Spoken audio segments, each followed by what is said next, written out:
شاداں اس کی الجھن سے بے نیاز کہتی رہی، جمپنا یہیں ہوگا، بچے کو خود پالوں گی، اپنے ہی پاس رکھوں گی، تاجی بھی یہیں رہے گی، میرا کیا لے لے گی، اپنے نصیب کا کھائے گی۔ تو سپنا تو نہیں دیکھ رہی؟ لالی نے مسکرا کر ٹوکا۔ اب تو جاگ جا، شاداں نے تیکھے لہجے میں پوچھا۔ کیا مطلب؟ مطلب یہ کہ یہ سب کرے گی کیسے؟ شاداں نے شیشم کے پیڑ کے قریب پڑے ہوئے چھپر کی طرف اشارہ کیا۔ یہ پتل دیکھ رہا ہے؟ ادھر آ۔ وہ لالی کا ہاتھ پکڑ کر چھپر کے پاس لے گئی۔ اس کے نیچے بیٹھی ہوئی بھینس کی تھوتنی محبت سے سہلاتے ہوئے بولی، میری بوری دھرلی ہے، نیلی بار کی مجھ ہے، بھاڑو ہے، کٹے کے بنا صرف چارے پر صبح شام پکا 18 سیر دودھ دیتی ہے، پر تیرا اس سے کیا بنتا ہوگا؟ لے یہ کم ہے، شاداں نے چہک کر کہا۔ ملک کی حویلی پر دودھی آتا ہے، روز کے روز دام چکا کر دودھ لے جاتا ہے، شام کو چاٹی میں دودھ بلو کر مکھن نکال لیتی ہوں، وہ بھی بک جاتا ہے۔ شاداں نے قدر تامل کیا۔ اور سن، ساڑی کی فصل پر پھٹی کی چنائی بھی کرتی ہوں، خاصی چوگی مل جاتی ہے، ملک کی حویلی میں بھی کام کاج کرتی ہوں، محنت کرنے کے معاملے میں زبردست شہری ہوں، پرواہ نہ کر لالی، فکر کی کوئی گل نہیں۔ جب اتنے بہت کام کر لیتی ہے تو ایک کام اور کر۔ لالی مسکرانے لگا۔ مجھے پکڑوا دے، ایک اور مجھ آ جائے گی۔ گالا نہ نکال، وہ بگڑ کر بولی۔ میں نے جتی تیرے ہاتھ میں دے دی تھی، جتی سے مار لے، پر ایسی گل بات نہ کر۔ مجھے پکڑوا دے گی تو تجھ سے کوئی گلہ نہ ہوگا، سچ کہہ رہا ہوں، تجھے انعام ملے گا تو مجھے خوشی ہوگی۔ لالی کسی قدر جذباتی ہو گیا۔ شاداں، تو بہت زوروں کی مٹیار ہے، مٹتی جائے چندن بدن بن کر مہکتی جائے، بالے تجھے پہچان ہی نہ سکا، وہ تو ایک نمبر۔ شاداں نے اسے بات پوری نہیں کرنے دی، جھٹ اس کے منہ پر ہاتھ رکھ دیا۔ لالی نے ہاتھ بڑھا کر اس کی کلائی پکڑ لی، مگر وہ چونک پڑا۔ شاداں کا ہاتھ بالکل خالی تھا۔ لالی نے حیرت زدہ ہو کر پوچھا، شاداں، تیرے ہاتھ کی چوڑیاں کہاں گئیں؟ توڑ ڈالیں، بالے جو مر گیا۔ تجھ پر ابھی تک اس کی محبت کا بھوت سوار ہے، لالی نے تیکھے لہجے میں کہا۔ اس طرح اس کا سیاپا کرے گی تو ضرور جیل جائے گی۔ ناراض کیوں ہوتا ہے؟ تو چاہتا ہے میں خوشی مناؤں، سلاری باندھوں، دانتوں پر دنداسا ملوں، آنکھوں میں کاجل ڈالوں، یہ کیسے ہو سکتا ہے؟ بتاتا ہوں، ابھی بتاتا ہوں۔ لالی کے ہونٹوں پر زہر خون تھا۔ ایسا کر، پھانسی کے پھندے پر جا کر لٹک جا۔ شاداں نے کوئی جواب نہیں دیا۔ لالی ذرا دیر چپ رہ کر بولا، بھیجے سے کام لے، بھیجے سے، تیری تو مت ماری گئی ہے، آج نہیں تو کل چرچا ہوگا۔ بالے کہاں گیا؟ ایسی گل بات زیادہ دنوں چھپی نہیں رہتی، خون سر پر چڑھ کر بولتا ہے، تو صاف پکڑی جائے گی، کچھ تو سوچ۔ سب تجھے کیا کہیں گے؟ مرنا ہی ہے تو ذلیل اور بدنام ہو کر کیوں مرنا چاہتی ہے؟ شاداں گم سم کھڑی اس کی باتیں سنتی رہی۔ لالی نے جیب سے 10 روپے کا نوٹ نکالا، شاداں کی طرف بڑھا کر بولا، لے، کل جا کر چوڑیاں پہن لینا، جیسا کہتا ہوں ویسا کر۔ لالی نے نوٹ اس کی ہتھیلی پر رکھ کر ہاتھ بند کر دیا۔ سمجھ گئی نا میری بات کا مطلب؟ سمجھ گئی۔ شاداں نے سر ہلایا اور نوٹ ملگجے لاچے کی ڈب میں رکھتے ہوئے پوچھا، یہ بتا آج آیا کیسے؟ کچھ سوچ کر بولی، کپڑوں کے لیے آیا ہوگا۔ ہائے، میں تو بھول گئی، جس رات تو گیا ہے اس کے بعد تو 2 روز تک تھانے دار نے پوچھ پوچھ کر میرا مغز خراب کر دیا۔ کیا بتایا تو نے؟ میں نے کہہ دیا، دونوں بالے سے ملنے آئے تھے، اس کا دوست بتاتے تھے، میں نے خوب ٹسوے بہائے، رو رو کر کہا، وہ مجھے چھری دکھا کر ڈراتے تھے، مار دینے کو کہتے تھے۔ تو ایک دم فروٹ نکلی، دیکھنے میں ایسی نہیں لگتی۔ لالی نے مسکرا کر کہا، بالے کے بارے میں بھی پوچھتے تھے؟ پوچھتے تھے۔ شاداں نے نہایت مستعدی سے جواب دیا، میں نے وہی بات کہی جو تاجی سے کہی تھی، کوئی غلط بات تو نہیں کہی نا میں نے؟ ابھی تک تو ٹھیک جا رہی ہے، پر تجھ سے ڈر لگتا ہے، تیرا کیا بھروسہ، چور چکا جو ٹھہرا۔ لالی اس کی چوٹ اس طرح سہ گیا جیسے گونگا چپ چاپ کڑوی دوا نکل جاتا ہے۔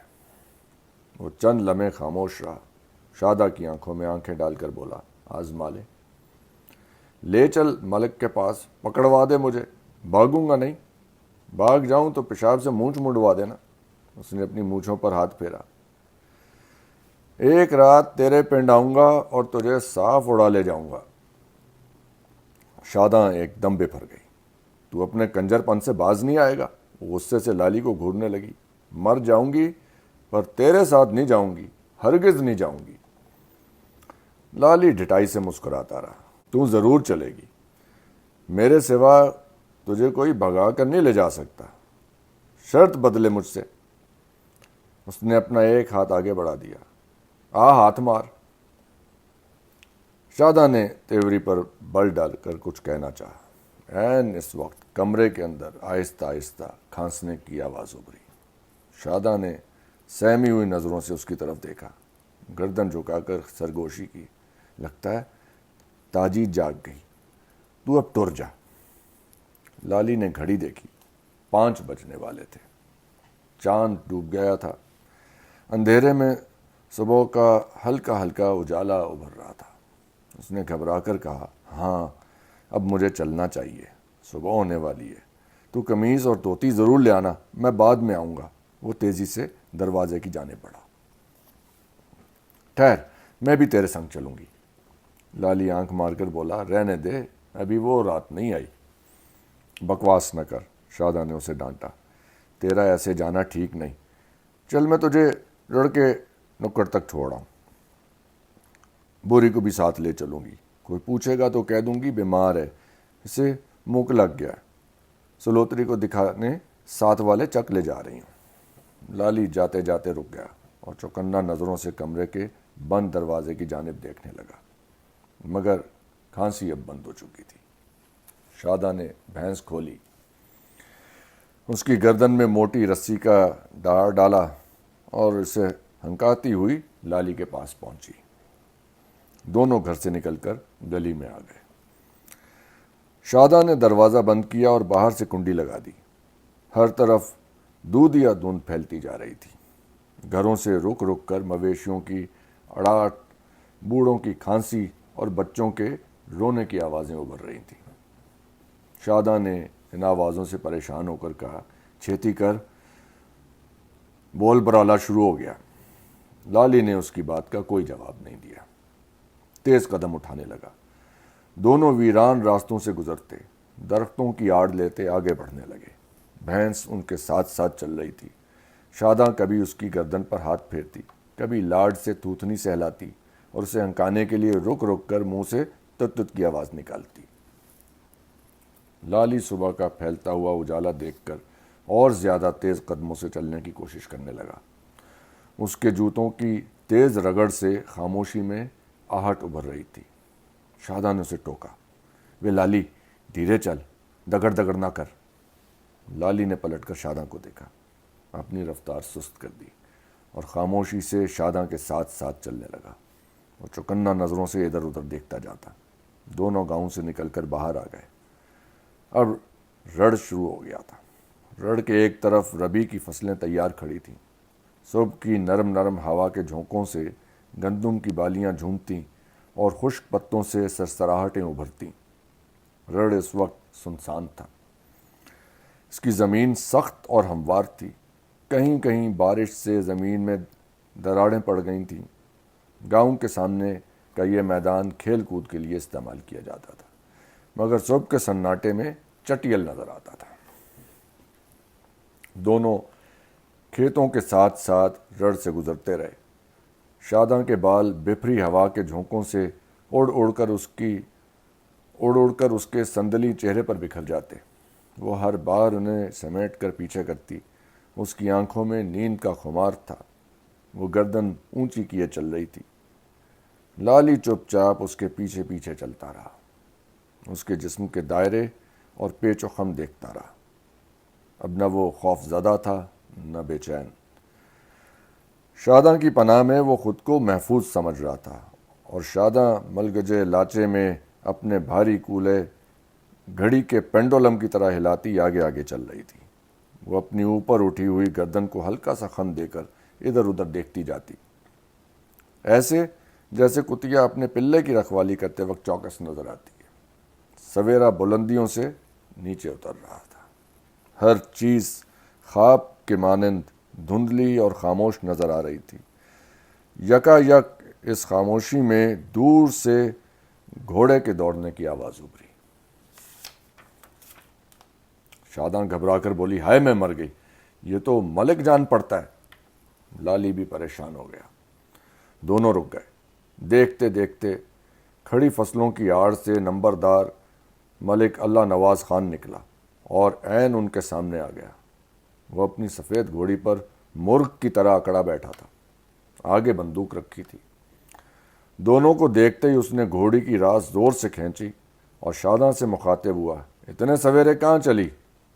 اس نے شاداں کے پیچھے کھڑے ہوئے لالی کو مشتبہ نظروں سے دیکھا اور اونچی آواز سے پوچھا، یہ کون ہے؟ شاداں نے کچھ کہنا چاہا مگر ملک پہلے ہی بول پڑا، یہ وہی جیل سے بھاگا ہوا قیدی تو نہیں ہے؟ وہی جان پڑتا ہے۔ ملک نے غصے سے ٹپٹ کر دریافت کیا، ٹھیک ٹھیک بتا کون ہے یہ؟ شاداں کچھ نہ بتا سکی۔ اس کی آنکھیں خوف اور گھبراہٹ سے پھٹی ہوئی تھیں، ہونٹ کپ کپا رہے تھے، وہ بالکل ہونک نظر آ رہی تھی۔ شاداں کو خاموش پا کر ملک زور سے چیخا، آج یہ نکل نہیں جائے گا۔ اس نے جھٹ سے بندوق اٹھائی اور لالی کو للکارا، آگے بڑھا تو گولی سے اڑا دوں گا۔ ملک جی، شاداں اور کچھ نہ کہہ سکی۔ اس کے لہجے میں التجا تھی، لیکن ملک اس کی التجا سے ذرا بھی متاثر نہ ہوا۔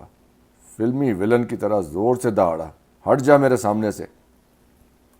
لالی خاموش کھڑا تھا۔ ملک بندوق تانے اسے خون خوار نظروں سے گھور رہا تھا۔ اس کی گھنی مونچھیں غصے سے ابابیل کے پروں کی مانند پھڑ پھڑا رہی تھیں۔ اس کی کلف دار پگ کا اونچا ترا ہوا سے لہرا رہا تھا۔ شاداں ابھی تک لالی اور ملک کے درمیان دیوار بنی کھڑی تھی۔ اچانک لالی نے پیچھے سے شاداں کی کمر پر اس زور سے لات ماری کہ وہ منہ کے بل زمین پر گر پڑی۔ ملک کی نظریں بھٹک گئیں۔ لالی جھٹ قریب کھڑی ہوئی بھینس کے اوٹ میں جھک کر اکڑوں بیٹھ گیا۔ ملک نشانہ باندھتے ہوئے چلایا، باہر نکل نہیں تو میں فائر کھول دوں گا۔ لالی نے کوئی جواب نہیں دیا، جھپاک سے چھری نکالی اور بھینس کی ٹانگوں کے بیچ سے ملک کی جانب تیزی سے پھینکی۔ چھری گھوڑی کی ایک ٹانگ چیرتی ہوئی گوشت میں پیوست ہو گئی۔ گھوڑی نے ہنہنا کر دونوں ٹانگیں اوپر اٹھا دیں۔ ملک بے قابو ہو گیا۔ اس نے گھبراہٹ میں ٹریگر دبا دیا۔ گولی چلی اور چیختی ہوئی بھینس کے پیٹ میں اتر گئی۔ سب کچھ پلک جھپکتے ہوا۔ ملک کی گھوڑی ہنہناتی ہوئی سرپٹ بھاگی۔ ملک اللہ نواز پیٹھ پر بیٹھا اسے قابو میں کرنے کی کوشش کرتا رہا، مگر گھوڑی رکنا تھی نہ رکی، دوڑتی ہوئی دور نکل گئی۔ بندوق بھی ملک کے ہاتھ سے چھوٹ کر گر گئی۔ لالی نے تیزی سے دوڑ کر بندوق اٹھائی۔ اس میں ابھی تک کارتوس موجود تھا۔ وہ بندوق اٹھا کر پلٹا۔ شاداں کی بھینس زور زور سے ڈکرائی، چند قدم بھاگی، پھر لڑکھڑا کر گر پڑی۔ اس کے پیٹ سے خون نکل کر دور تک زمین پر پھیل گیا۔ بھینس بے بسی سے گردن ہلا کر زمین پر منہ رگڑنے لگی۔ شاداں دوڑ کر زخمی بھینس سے دیوانوں کی طرح لپٹ گئی۔ اس کے کپڑے خون سے لت پت ہو گئے۔ دونوں آنکھیں اشکوں سے آبشار بن گئیں۔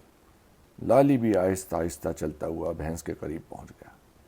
شاداں نے پلٹ کر اسے دیکھا اور سہمے ہوئے لہجے میں بولی، تم گیا نہیں؟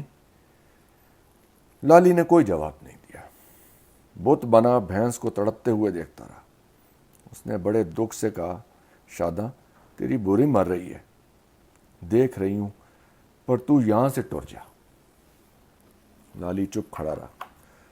اس کی نظریں بھینس کے پیٹ سے ابلتے ہوئے لال لال خون پر جمی تھیں۔ یکا یک شاداں اٹھ کھڑی ہوئی، غصے سے بولی، کھڑا کیوں ہے؟ جا یہاں سے، ملک اپنے کرندوں کو لے کر آتا ہی ہوگا۔ یہ کہہ کر وہ لالی پر جھپٹی اور اسے زور سے دھکا دیا۔ جا، چھیتی نال ٹور جا۔ لالی لڑکھڑاتے قدموں سے آگے بڑھا اور مڑ مڑ کر شاداں کو اور اس کی تڑپتی ہوئی بھینس کو دیکھتا رہا، مگر جب اس راستے کی جانب بڑھا جدھر سے گاؤں میں داخل ہوا تھا تو اس نے دیکھا کئی حالی ہل پنجالی لیے سامنے کھڑے ہیں اور اسی کی طرف دیکھ رہے ہیں۔ لالی کی ان پر نظر پڑی تو وہ ٹھٹکا۔ اس نے ہاتھ میں دبی ہوئی بندوق اٹھائی اور اس کی نال ان کی طرف کر دی۔ وہ خوف زدہ ہو کر پلٹے اور ہل پنجالی چھوڑ کر بھاگ کھڑے ہوئے۔ لالی نے ان کی سراسیمگی سے فائدہ اٹھایا اور جھٹ کھیتوں میں داخل ہو کر ایک پگڈنڈی پر تیزی سے دوڑنے لگا۔ اب اسے دور سے ملی جلی انسانی آوازوں کا شور سنائی دے رہا تھا۔ آوازیں اسی سمت سے آ رہی تھیں جہاں شاداں کی زخمی بھینس دم توڑ رہی۔ یہاں پہ تیسرا باب ختم ہوتا ہے۔